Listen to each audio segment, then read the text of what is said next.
town called Oneonta, New York. I grew up in that area, upstate, central. Actually west did a Sasquatch Chronicles episode on Oneonta. I can't find it. If you can find it, good luck, and it's a good listen. So this would have happened right up the road from when those encounters happened, and it does get kind of woo-woo, so forgive me. But I actually, if you want to pull up on your phones, White Hill Road and Frank Slauson Road, that's exactly where this was sighted. So the 2 nights before, me and my friend are coming back from a couple of friends' houses, and we're driving. We left there about 11 o'clock and 11:30, and that becomes important later. And so we're driving up, and we come around a real sharp corner on Swart Hollow Road. So if you're in that area, you can find that road.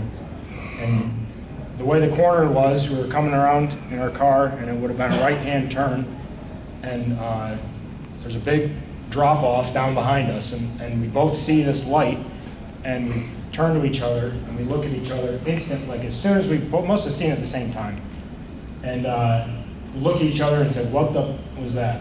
Pure terror. Didn't know what it was. It was an orb about the size of a beach ball, right above the tree line. I'm thinking, after that, and we get back, I'm thinking, what was it, four-wheeler, car, snowmobile, because this was in the winter.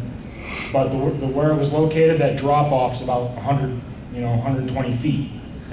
Oneonta is a city of hills. That's all it is. Yeah, I pulled it up on the map. It's beautiful. Yeah. And so if you go to the intersection, I say that to say all that to say this: the intersection of White Hill Road and Frank Slauson. If you go on you probably won't see this with your camera, but you can see what I'm talking about.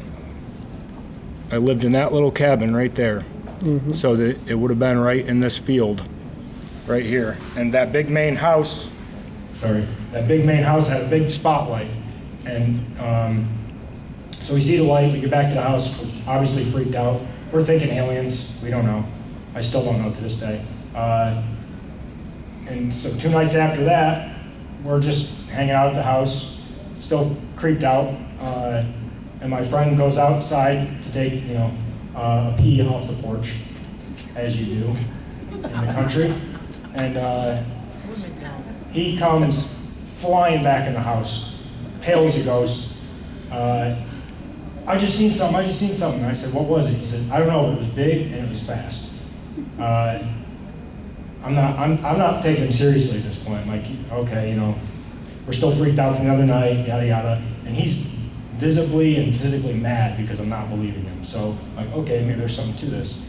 And I've only gotten to talk about it like 3 times because he doesn't like talking about it. And little by little, I got out, and he said it had a big hunch. It was probably 6.5 feet tall, is what he said, but it took off and it ran kind of on its hands too. He said, and 10 years later, we didn't have TV, we didn't have internet. Believe it or not, there was a time before that. No smartphone.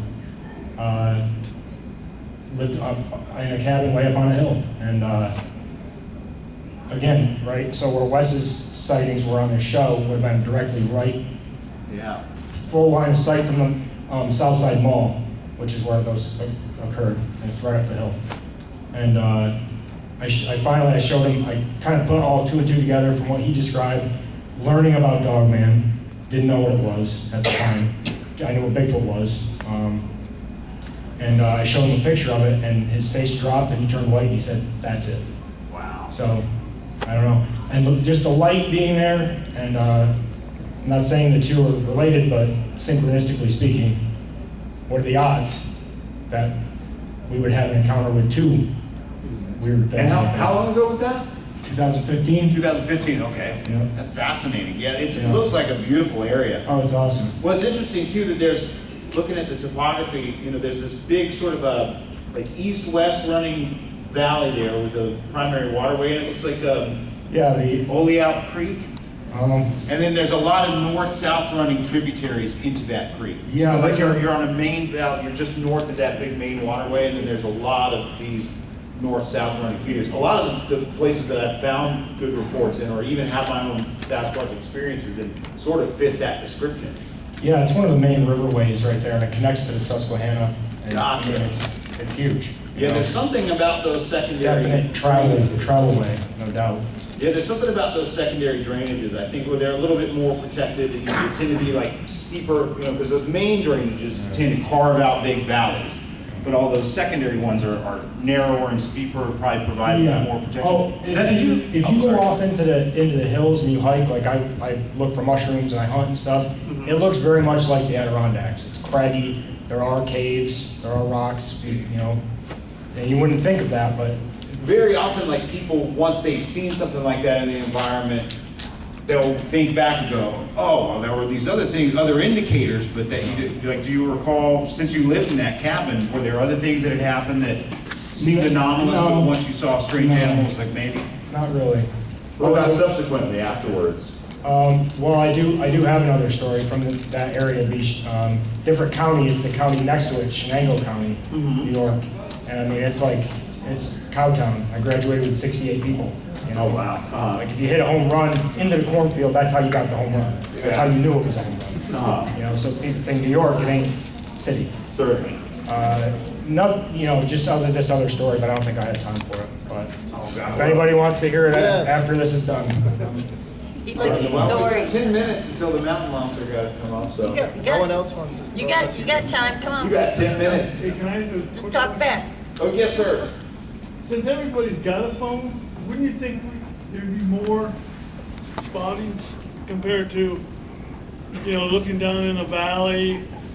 Because the phone cameras are a lot better than a flip phone. They are, I mean, I've personally interviewed over 2,000 witnesses myself. Right. The vast majority of those sightings are completely spontaneous, and they're usually not by people that were searching for the things or looking for them. Right. And, they're not all frightening encounters, but they all involve the encounter with the unknown. And typically, there's a whole lot of cognitive shock and confusion. And then if it is physically intimidating, there's something that occurs that's called tonic immobility, which is, we have an innate freezing fear response. That's hardwired. Well, and it could, where you're like, what is that? Well, not only like fear of the unknown, what is that, but like if you're on foot, you encounter something 8 feet tall that's intimidating. It's like the oldest type of fear, like what is that and is it going to eat me, which is the most ancient kind of fear that there is. And so just so happens like our ancestors, I'm not talking about hominids, like our most primitive ancestors were little rat-sized primates that lived their entire lives in trees, and they were hunted by snakes, cats, and birds, all of which hunt by motion. So the individuals that remained motionless in the face of those things were selected for, and so freezing and remaining motionless in the face of danger became like a selected for innate behavior, again, tonic immobility or the freezing response. And so most people, when they round them in and encounter a Sasquatch, the last thing they're thinking is like, I should get my smartphone device and try to, most of the time they're thinking, what is that?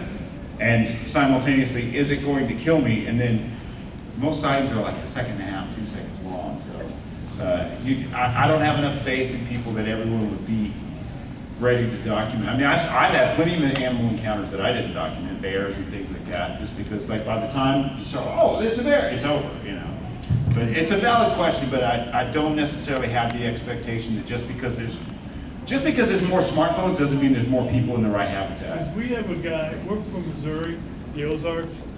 We had a guy named Russell Bliss that would take contamination chemicals and just put them everywhere.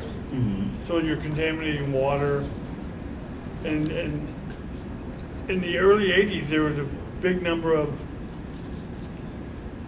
I don't know how to say it, like mongoloid people because of them drinking that water that was contaminated with dioxin, radiation, and all that stuff. And then all of a sudden, you haven't heard anything since. I mean, there's properties that are fenced in 1,000 acres, with a 7-foot fence. Why is it, just outside St. Louis, 30 miles outside St. Louis? They call it a research park. But why would you have a research park when you have security going that parallels Highway 44, the interstate, and the Merrimack River? Yeah, that I don't know. I don't And so, necessarily you know, understand how that you're trying to connects to think- like the dearth Right. of cell But phone you- photos back. I definitely wanted to hear the gentleman's story. If you still got a few minutes, if you want to do it. Do what? You got 6 minutes. And the mountain monsters guys might be late. So you never know. You'll know when they're coming around. Right. Yeah, so this would have been the previous deer season in New York, in that area, so probably November 20th. How it relates to me and how we found out is my dad was letting the dog out, and he said he heard a scream like he's never heard before. Didn't know what it was, never told anybody. The next deer season, he's talking to a guy he delivers propane to, and somehow it got brought up that I was into this stuff, and he said, yeah, I seen something, and so it was old timer. It would have been on like the next set of ridge lines, you know, from where we lived, and it's very hilly there too. And that's how he heard it, because everything carries. And an old timer was going out to check his game cam and get ready. The next morning, I believe, was the opening season.